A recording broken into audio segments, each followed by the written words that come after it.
j'ai eu l'impression d'avoir envie de faire pipi. Je suis partie aux toilettes et j'avais juste beaucoup de sang. Et j'ai commencé à pleurer parce que je savais pas du tout. Enfin, on m'avait jamais parlé de ça. Enfin, c'était un sujet un peu tabou dans ma famille. Du coup, je suis partie voir ma maîtresse en pleurs et je lui ai expliqué que j'avais du sang. Et elle a été super compréhensive. Elle m'a expliqué, enfin, elle m'a donné une serviette. Elle m'a expliqué comment la mettre. Elle m'a un peu expliqué ce que c'était et comment il fallait faire quand c'était le cas.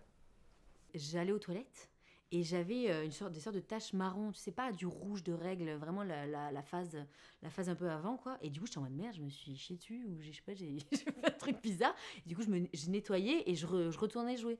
Et en fait, ça, au bout d'un moment, je me suis dit, bon, trop bizarre, je vais aller jeter au sale mon pantalon et je vais changer de pantalon de pyjama. Et en fait, c'est ma mère le lendemain qui était en mode, mais Margot, qu'est-ce que c'est ça? Et j'étais en mode, bah, je sais pas. Elle dit, mais c'est tes règles. Et là, j'étais en mode, mais c'est une couleur bizarre. Le pire, c'est que vraiment autour de moi, bah, les gens voyaient que j'étais mal. J'étais vraiment très mal, hein. C'était super effrayant ma situation, mon état. Mais c'était pas. Personne ne s'alarmait en fait. Et il y a personne qui est venu qui m'a dit ok, c'est. En fait, là, c'est parce que tu es en train d'avoir tes règles.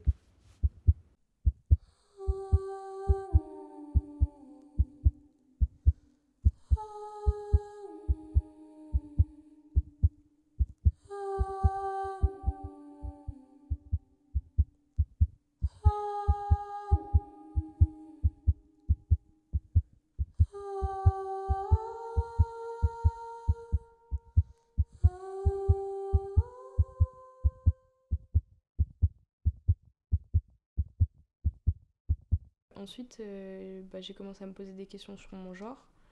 Et du coup, c'est vrai que depuis et jusqu'à aujourd'hui, à chaque fois que j'ai mes règles, c'est un peu perturbant pour moi.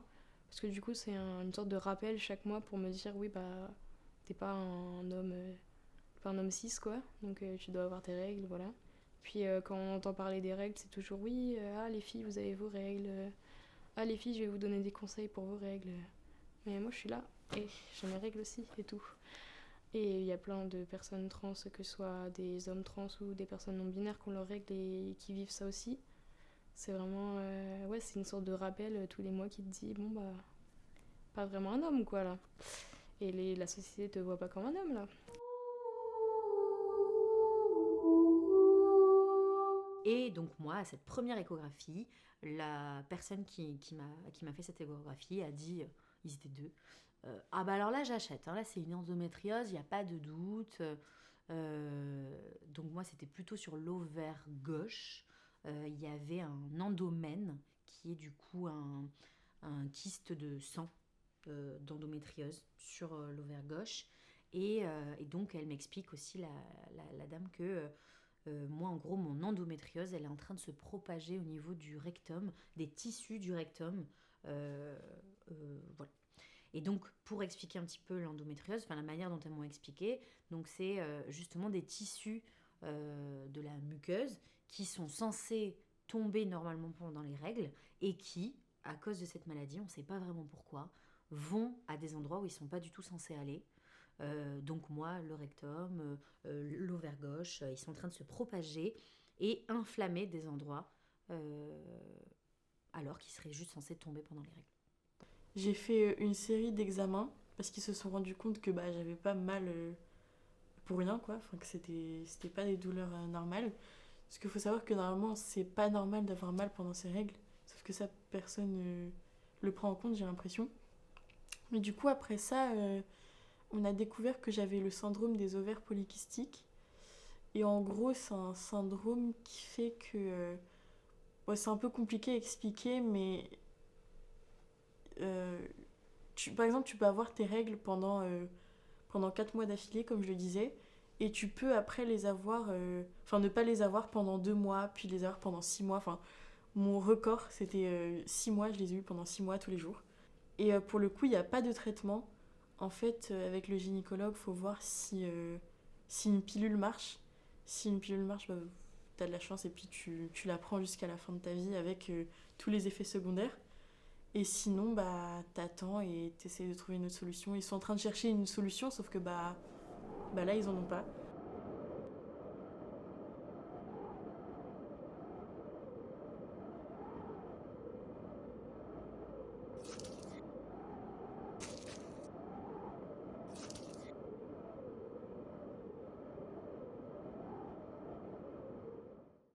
c'est assez rare d'avoir des soignants hyper doux, hyper bienveillants, qui demandent toujours le consentement avant de pratiquer sur nos corps. Et pour ça, elle est assez incroyable. Donc, ma sage-femme me redirige vers cette gynéco. Et cette gynéco, donc, du coup, elle m'explique que pour l'instant, la seule manière de mettre en pause la propagation de cette maladie, c'est de prendre la pilule. Et il m'a même montré en fait tous les ovaires que j'avais. Et il y avait comme des sortes de petites anomalies en fait dessus. Et c'est comme ça qu'il reconnaît le syndrome en fait des ovaires polykystiques chez les femmes. Et de là, il m'a conseillé une pilule que j'avais commencé à prendre, mais que j'arrivais pas en fait à garder. Et même que j'ai continué à prendre pendant 30 jours, alors que normalement il faut arrêter 7 jours avant la fin du mois pour pouvoir avoir ses règles. Et ça fait que pendant 3 mois, en fait, je m'étais complètement stoppée. Une fois, ça m'est arrivé qu'une seule fois, j'avais tellement mal que je pouvais plus bouger. Et du coup, on a dû appeler les pompiers et tout, et j'ai été aux urgences. Parce que vraiment, genre, je pouvais plus bouger, genre j'étais au sol et je criais et tout dans ma maison. Enfin, c'était assez. Mais du coup, vu que c'est un peu aléatoire, pareil, ça m'est jamais re-arrivé. Et du coup, c'est avec cette expérience que j'ai découvert que j'avais de la torsion ovarienne. Donc en gros, c'est mes ovaires qui dansent, littéralement, genre ils font ça. Et ça fait très mal, mais du coup, moi, ça m'arrive pas tout le temps. Donc voilà, c'est aléatoire. Celle que moi j'ai vécue et celle que d'autres femmes qui ont l'endométriose vivent, où c'est des douleurs qui t'handicapent et qui se propagent un peu. Enfin, genre les bouffées de chaleur que je me tapais parfois, où vraiment, tu sais, ça te prend et t'as l'impression il y a pendant quelques secondes, pendant le moment de ces contractions un peu inflammées, quoi, il y a un. Ouais, tu perds un peu tous tes moyens et après ça revient, quoi.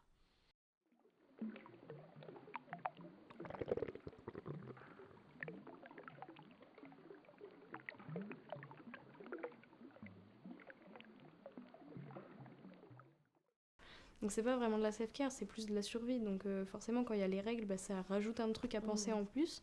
Je pense que c'est ça aussi, c'est se dire, ok, j'ai tout ça à penser en plus, et en plus ça me rajoute des changements d'humeur, tout ça. Et vu que moi, ma maladie, elle est au niveau des changements d'humeur, c'est encore plus compliqué. Parce que du coup, je suis borderline, donc c'est compliqué. Et je trouve que dans ces moments-là, c'est aussi bien et important de dire que faut être entouré de bonnes personnes et d'amis par exemple qui vont pas se vexer quand tu leur dis ouais là je me sens pas bien, je veux pas sortir quoi. Je trouve ça important juste d'être avec un groupe d'amis qui comprend la situation et avec qui c'est pas un sujet tabou quoi. Et en fait, je commençais à avoir mal. Du coup, je suis là à prendre une bouteille, à chauffer de l'eau, à la coller contre mon ventre, essayer de faire des exercices de respiration. Et en fait, ça n'allait pas du tout. Vraiment, là, je me suis dit, mais là, c'est chaud. Je commençais à avoir des bouffées de chaleur énormes. J'allais sur mon balcon. Ensuite, j'avais super froid. J'avais super mal au crâne. En fait, j'étais dans aucune position. En fait, j'étais bien. Surtout qu'après, je vomissais beaucoup. Ça m'a fait super peur. Je comprenais pas. C'était vraiment un truc de fou. Je vomissais énormément. Jusqu'à avoir tout vomi. Donc, du coup, ça faisait que ça me faisait super mal. Et d'un coup, je me réveille sur le sol de ma salle de bain. Et je comprends pas du tout. Je me souvenais plus du tout je savais pas du tout comment j'en étais arrivée là. Je savais que j'étais sur les toilettes, mais je me souvenais pas du tout de ce qui s'était passé. C'était trop bizarre. Et en fait, c'est que j'ai eu des relâchements de tension, ce qui fait que tout est redescendu. Et là, je retombe en fait dans les pommes et je me réveille avec lui et des sapeurs-pompiers quoi autour de moi. J'ai rien compris. C'était un cauchemar. C'était vraiment un cauchemar. Mais c'est hard quand même d'en arriver à là à cause de douleurs de règles quoi. Enfin c'est chaud quoi.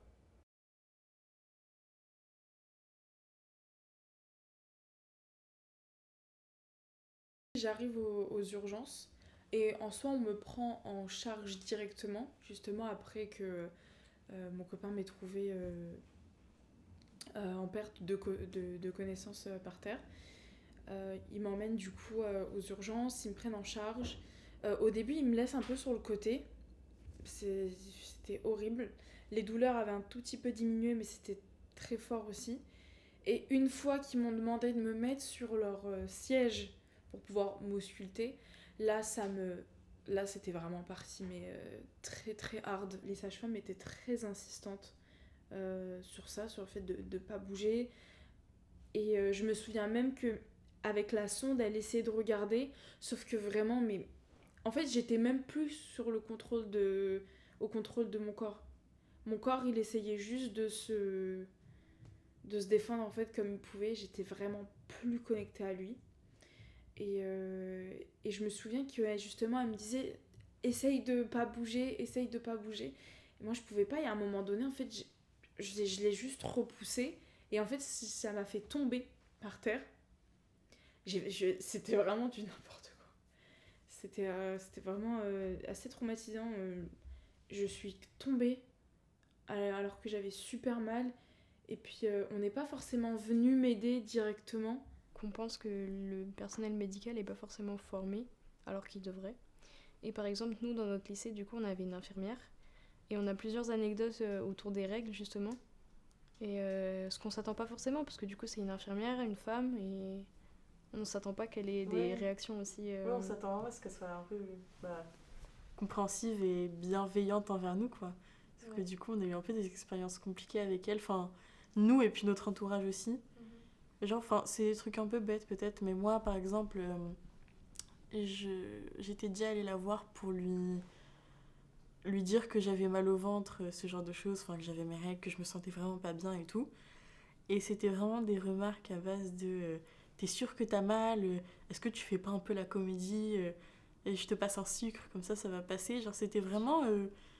On me prenait pas du tout au sérieux, mais encore pire que la fois où j'étais à l'hôpital.